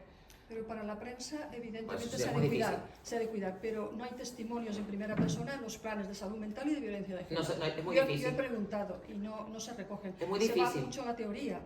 Y estoy hablando de cifras que dicen que son 4 veces más que el resto de la población femenina. No es cualquier cosa, ¿eh? Es muy difícil, porque si nos está costando que vean 50 puñaladas, imagínate el desprecio continuado, o simplemente el no aprecio, como decimos nosotros, ¿no? O sea, a mí a veces no que me desprecie, pero no aprecio, ¿vale? O sea, la negación no de tu autonomía o de tu libertad, sino simplemente el no cuidado, por ejemplo. ¿Qué te genera a ti el estar con una persona 40 años que nunca te ha cuidado? Pues imagínate. Bueno, nos imaginamos, no sabemos. Y hay investigaciones. Yo te entiendo lo que tú me estás diciendo de que eso no se ve. Claro, pero es que imagínate dónde estamos. O sea, parece que estamos súper avanzados, que estamos... A mí, por eso siempre digo yo lo de BWE, que parece que España, sí, cuidado, bien, tenemos unas cosas, pero que no se nos olvide que a veces para poder explicar eso bien, tenemos que ir un poco más para atrás. Y hasta que no veamos esa otra parte, eso va a ser imposible. Estoy de acuerdo contigo. Pero hay muchas cosas que se hacen, eso sí que... Y te pasaré cosas de ese tema. Yo quisiera hacer 3 apuntes, un poco a lo que comentaba la compañera. En la Comisión de Malos Tratos, hace muchísimos años, yo tengo menos memoria, a lo mejor Rosa Monteserín, que ha sido coordinadora muchos años en la comisión, lo sabe, se hizo un estudio para lograr que en la agenda política se visibilizara de alguna manera la violencia machista. La comisión hizo un estudio, creo que era un estudio europeo con otros países, sobre el coste de la violencia machista en la salud de las mujeres. Dijimos, a ver si atacando por el coste que tiene en la salud de las mujeres, es tremendo, logramos que suba a la agenda política. Y eso se hizo hace muchísimos años. Se quedó ahí, posteriormente se quedó ahí, pero eso se investigó y se estudió, y es una pena que se quedara ahí, porque lo veíamos como una investigación importante, pero también como una forma de presión para que eso se tuviera en consideración. Y si es necesario, yo buscaría el proyecto ese, le pediríamos a Rosa a ver si nos lo busca y lo difundiríamos. Hemos hecho en la comisión también jornadas con el Ministerio de Sanidad en las que hemos hablado específicamente sobre la falta de recursos que existen, y ya hablo a nivel de recursos, para mujeres que sufren trastorno mental grave y pues son víctimas de violencia machista. Yo se lo trasladé a Zulema Tamirano, que me dijo que lo tendría en cuenta y tal, pero no se ha hecho nada tampoco. Es que no hay recursos, es que cuando nos llegan a la comisión mujeres con las que tenemos que intervenir con ese problema, es que no las podemos mandar a una casa de acogida, es que no las admiten, no hay otros recursos especializados, si pides, es que no hay dónde buscar. No, pero aunque salgan... Pero vamos, no sé en Canarias, pero No, ni en Madrid ni... Hay una casa para el sistema prostitucional, con 14 plazas, pero de toda Canarias. Y ya el último apunte, el colmo de los colmos, por decirlo de alguna manera, es cuando el agresor le dice a la mujer, mira, es que la custodia, eso nos llega todos los días, la custodia, fatal, no denuncies, porque la custodia de los niños, nada, es que si tú estás mal, si tú eres inestable emocionalmente, si a nada que te hagan un reconocimiento forense, ¿cómo te van a dejar a ti los niños? Si estás loca. Yo pasé por y eso. Entonces las mujeres fue tremendo, nos llegan y claro, para deconstruir ese mito y decir, no, vamos a ver, tú no estás loca, a ti te ha pasado esto se defiende en los juzgados, a ti no te tienen que quitar la custodia. Y empezar por convencerlas a ellas mismas y deconstruir ese imaginario que lo han palpado del agresor, es que el trabajo previo a una denuncia o a un proceso de medidas civiles de paternidad o de custodia y el acompañamiento terapéutico es largo, sostenido, y a eso, bueno, nos dedicamos. Entonces, nosotras desde luego te aseguro que lo tenemos en cuenta, pero que la gente, por no eso se te digo, visibiliza. Perdón, que tenerlo no, que está bien, pero por eso te digo que los tres, cuando te hablábamos con lo de los tres, ¿sabes? Que a nivel 1, a nivel 2 y a nivel 3, porque si los mezclamos a veces nos damos cuenta, si trabajado está, ahora, que eso sí, no, por el movimiento feminista, por la teoría crítica feminista, por expertas, por demás, por colectivos, trabajadísimo, desde un montón de enfoques, hay un montón de bibliografía, un montón de investigaciones, pero claro, después pegar el salto, es que nos cuesta la vida. Y después cuidado con esto, y esto sí que lo quiero decir, a mí lo de la flagelación, para la Semana Santa de Sevilla, llegamos hasta donde llegamos, con los recursos que tenemos, y a veces, y yo como por ejemplo con Vivas, decimos, no estamos hecho nada este año, y digo, existimos, ya es algo, y que sabemos que existimos, y que significa que si una mujer o alguna de nosotras pasa algo en un medio, podemos llamar a las otras y contárselo, y eso es, las redes son eso también, porque a veces es que parece que yo de Juana de Arco yo no quiero saber, esa es para la Rosalía. Mira, este es el libro La costilla rota de Adán, de Carmina Serrano. Este libro habla precisamente de esto, y ella lo hace con lo que ha trabajado en la consulta. Y después de Carmen Delgado también, todo lo que ahí puedan encontrar de ella, que es una maravilla. Yo, abusando de mi derecho, un inciso, Begoña ha dicho que tenemos que pensar alto y que tenemos que ir más allá, porque nos vamos a quedar en que la mujer, la alternativa es irse a la manicura. Porque es que lo de la manicura, ¿no? Vamos a enseñar las manicuras porque van a servir para la manicura. Entonces, aprovecho a decir que la Comisión está intentando ir un poco más allá y pensar más alto y en el desarrollo sostenible, y entonces ya paso la palabra al compañero que va a hacer la pregunta, a ver si no... No iba a hablar de eso. Bueno. No iba a hablar de mi libro. Pues luego lo cuento yo, entonces. Pero, bueno, primero, Begoña, gracias. Gracias por el trabajo que estás haciendo. Gracias por a los machirulos darnos referentes para ver que hay otros caminos por los que podemos transitar. Que muchas veces yo creo que el gran problema que tenemos es que es muy difícil quitarnos el velo que tenemos y nuestro burka de delante. Y luego, una pequeña reflexión, aunque sea en modo de pregunta. Me ha encantado lo del compañero de Las Palmas, de Radio Nacional, pero de Radio Nacional. Sí, yo te lo digo.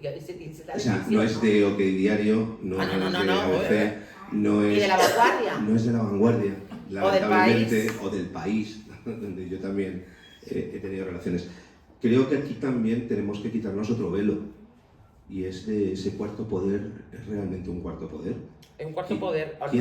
Ya, pero ¿quién son los dueños? Eso es otra cosa. ¿Quién son los dueños de esos medios de comunicación? ¿Qué agenda política tienen detrás? ¿Qué agenda económica? ¿Qué intereses? Porque al final lo que ocurre con todo esto es con el tráfico de personas no se acaba porque hay mucha gente ganando dinero con eso. Y mucho dinero. Y con el tráfico de estupefacientes, con el tráfico de armas y con muchas otras tantas cosas. O sea, el gran problema aquí es que tenemos un modelo basado en fagocitar, acaparar, quedarnos con esos bienes, y si es a costa de los demás, me da exactamente igual. Entonces, quizás el primer planteamiento, que sí que estoy de acuerdo con muchas con todas las teorías, todo lo que hay alrededor del feminismo, porque también por circunstancias de la vida me he preocupado o he tenido la oportunidad de entenderlo y estar cerca de él, que no es fácil. Y yo lucho mucho con mi entorno, con mis amigos. Yo seguiré luchando toda la vida porque tengo cada cosa para que me miran raro y dicen... Soy de pueblo. Pero eres tonto, o sea, estás tirando piedras contra tu tejado, y yo les intento demostrar que no, que son ellos. Pero que yo creo que este planteamiento de cómo son los medios de comunicación, ¿los medios de comunicación son libres? Aquí ya se utiliza el término libertad. Ya lo vamos mal, porque la libertad es la ilusión que nos está vendiendo el neoliberalismo, pero es una ilusión. O sea, no, es que todos somos vulnerables, es que no tenemos, o sea, la libertad es una ilusión que vende una señora que vive en Madrid.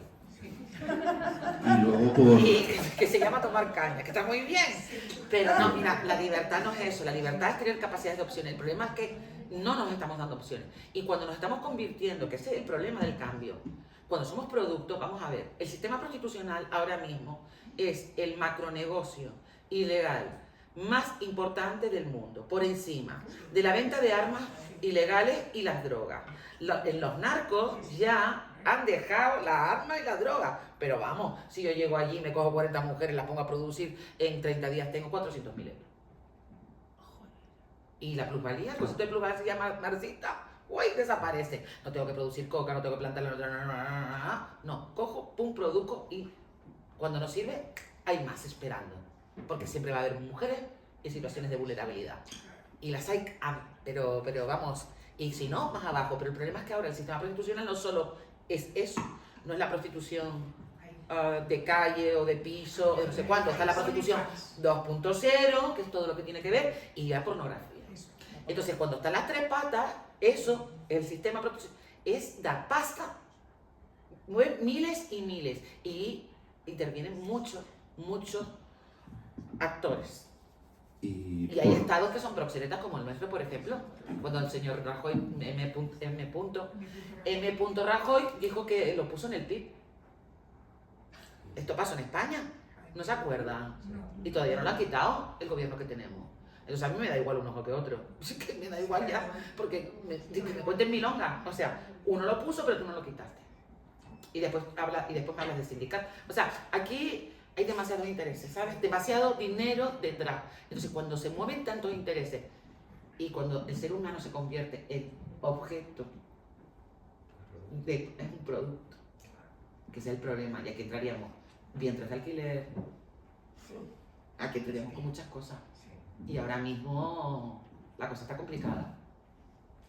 y ahí un poco, bueno, ha abierto el melón Susana, aunque creo que me gustaría más que lo cuente ella, pero yo creo que debemos dejar de pensar en chico y que pensar en grande. Sí, sí.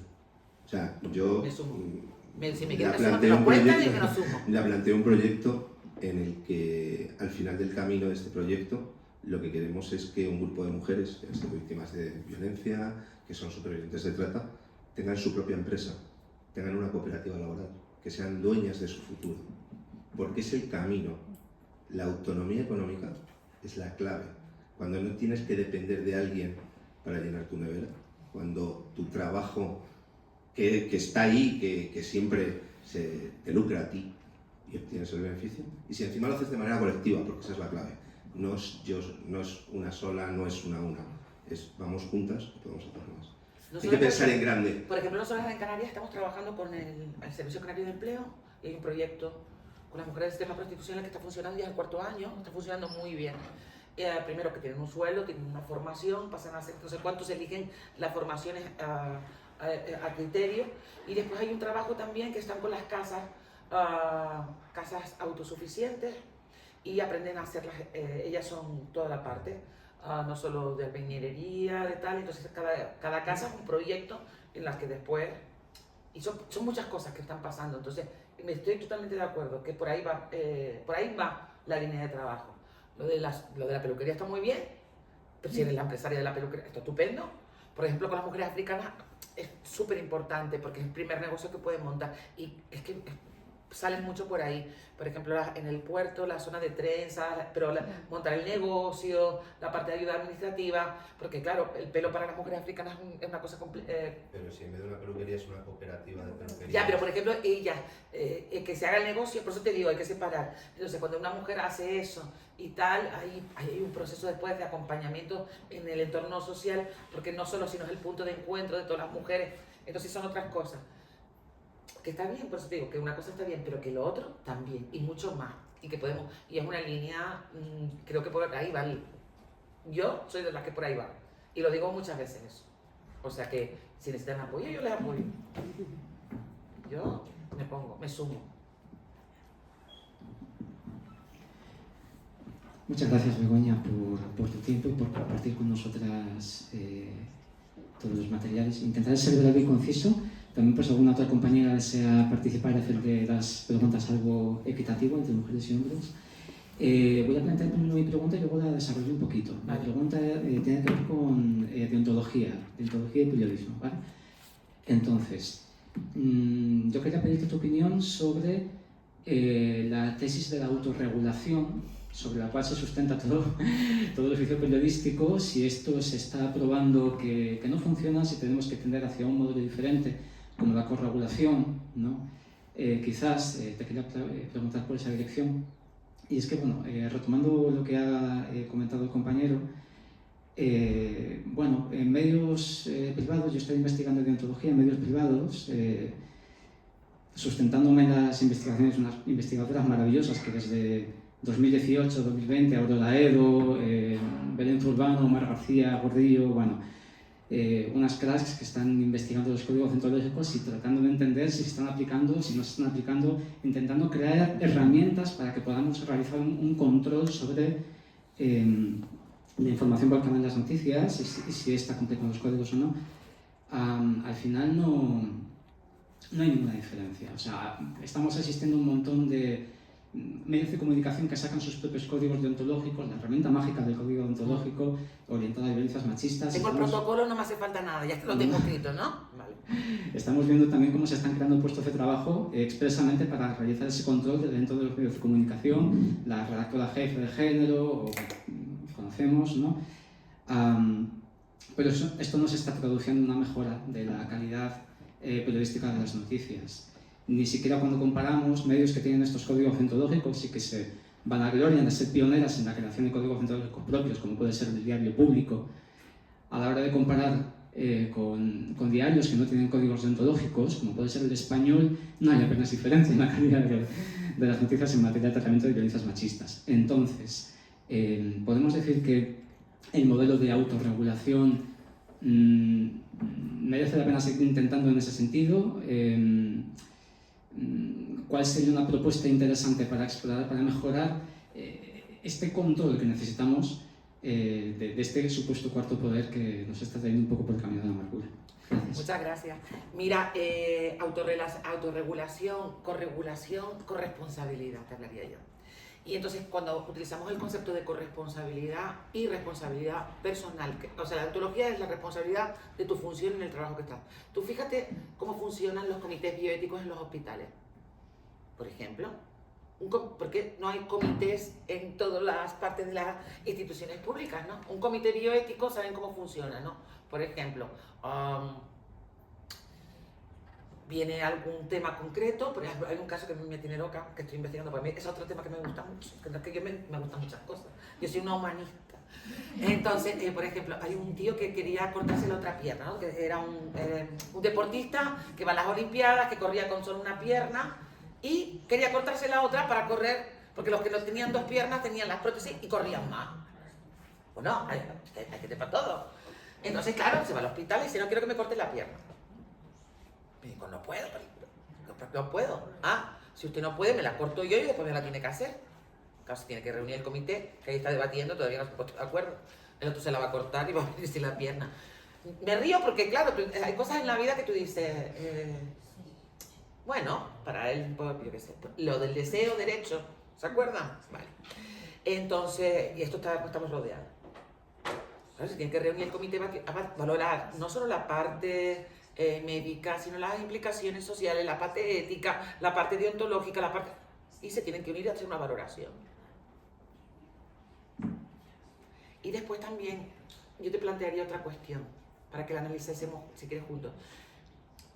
El periodismo, siendo cuarto poder, siempre fue una función individual. El problema es que se nos olvida y se nos va. A ver, la función del periodista o la periodista no era estar en una empresa, era investigar y era trabajar, claro, pero si no vas a ganar tanto, ni vas a ser tan conocido, y no vas a publicar libros, y no vas a salir y tener un sueldo fijo. Mijo, es como el artista o la artista que decide dedicar su vida a la creación artística. Habrá gente que llega y otra gente que no llega. ¿Y llegar qué significa? ¿Llegar qué significa? Pues sería recordar cuál fue tu función para la que tú hacías este trabajo, que se te ha olvidado. Entonces yo, por ejemplo, yo no trabajo en ningún medio. O sea, yo personalmente no trabajo en ningún medio. Voy a una tertulia, tenía un programa en la cadena SER durante años que se llamaba La Aquelarre, que hacía lo que me daba la gana, pero no me pagaban ni un duro. Y lo oía todo el mundo. Y me decía, no, tú, es activismo. Hago activismo. Porque yo sé lo que significan los medios de comunicación.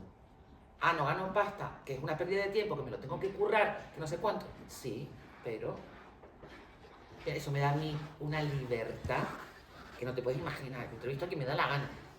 Y lo digo como me da la gana. Claro, el medio no me puede decir nada. ¿Qué me puede hacer? Cancelármelo. ¿Vale? Pues allá tú. Porque te puedes hacer un podcast, te puedes hacer no sé cuánto, te puedes hacer... Entonces, hay muchas formas, ahora hay muchas más formas ahora, y más legítimas, de llegar y alcanzar no sé cuánto. Eso serás tú. Entonces, que no se nos olvide que tiene una función social, es un contrapoder, que mucha gente no lo ejerce. Yo, por ejemplo, yo no me llamo a mí misma periodista, yo me digo a mí que soy una comunicadora y que hago investigación social dentro del ámbito que me gusta a mí y que el que trabajo. Y que luego sirve para trabajar otras cosas y que lo puedes utilizar. Y yo estoy siempre disponible para todos los medios, como experta. Puedes hacerlo de otro lugar. El problema es que tenemos planteado un lugar ahí que no... ¿Me he explicado? La última, bueno, ya nos vamos. Ya hay que ir terminando, venga, sí. La última nos vamos, venga. Gracias.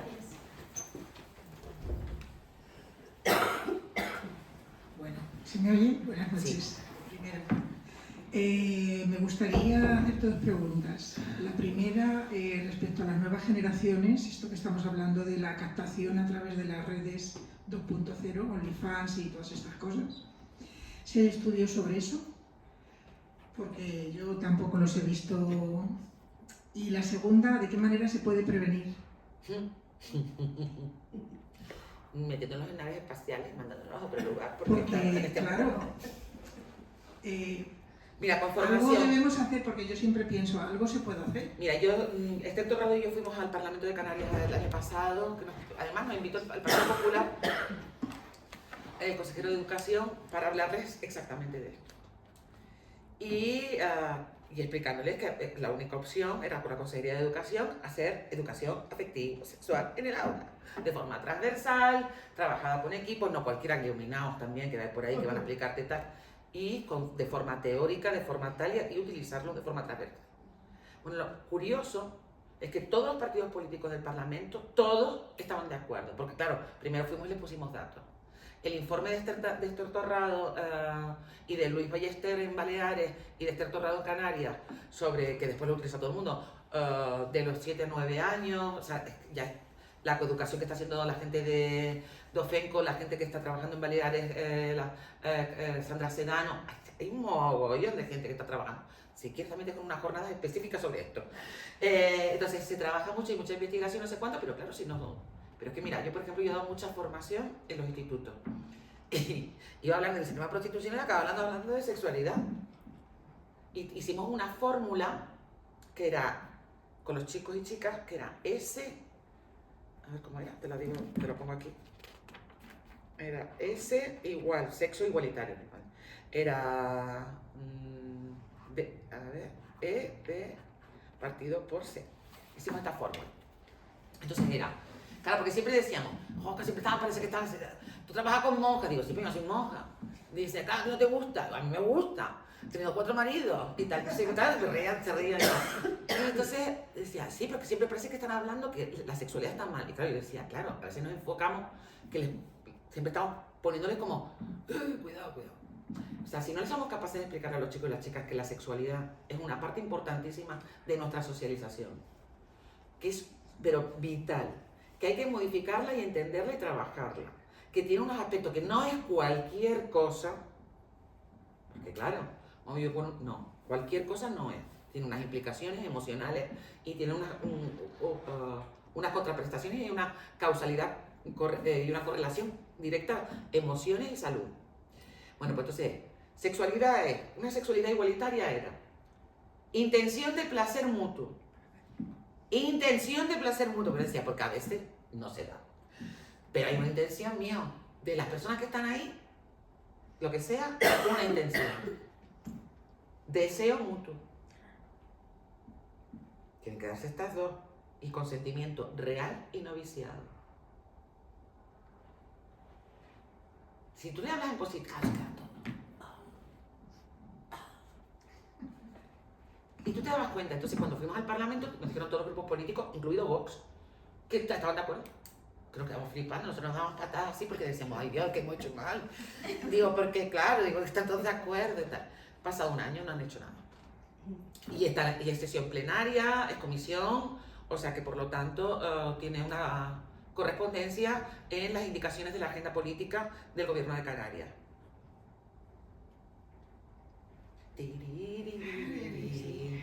¿Sabes? Bien, de emoción. Bueno, está ahí, nos lo ponemos de vez en cuando el vídeo y se lo mandamos otra vez. ¿Recuerda? Vale, pues hay que tener muchas horas, muchas cosas para contarle todas estas cosas. Pero los trabajos, la investigación y los datos están. Te paso Luis Bonino, Luis Ballester, Baleares y Esther Torrado en Canarias. Perdón, es que en relación a lo que ha dicho la compañera ahora, nosotras trabajamos de la asociación, hay veces que, trabajamos mucho sensibilización y nosotras tenemos un programa específico de trata y hacemos a veces, cuando se da la ocasión, intervención en institutos y talleres es como un juego de un escape room que se llama Escapa de la Trata.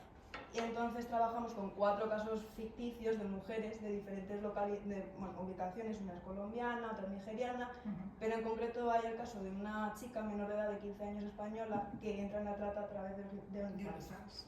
Entonces, cuando vas a los institutos, le hablas de una persona, de una chica de su edad, empatizan mucho porque lo ven real, ven que puede pasar. Mabel Lozano, cuando hace el libro por no explotación, que Mabel me ha pedido perdón porque también iba a venir, pues ha ido al TEA.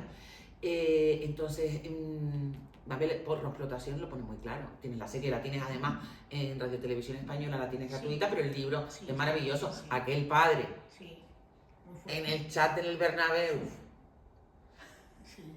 Sí, muy fuerte. Pajarito, señor, pajarito. Entonces, claro, porque cuando es la mía sí. Vale, la mía no puede ser una puta, pero la tuya sí. Entonces, por eso, cuando hablamos de las herramientas, empatizar. Vale, entonces esto es fundamental que se nos ha olvidado. Entonces, pero con los chicos y las chicas, lo que dice la compañera, ponerle los casos, trabajar, se pueden hacer un montón de cosas. No estamos haciendo nada, porque primero, por ejemplo, yo podía entrar a los institutos concertados religiosos y ahí no me decían ni mu. Es más, tengo mi grupo de claretianos que me adoran. Tengo un grupo de fans claretianos. Una puede tener, a ver, otra puede tener otras cosas. Yo tengo un grupo de fans porque me decían, ellos veían el problema. Jesuitas además. Ellos veían el problema en los centros suyos.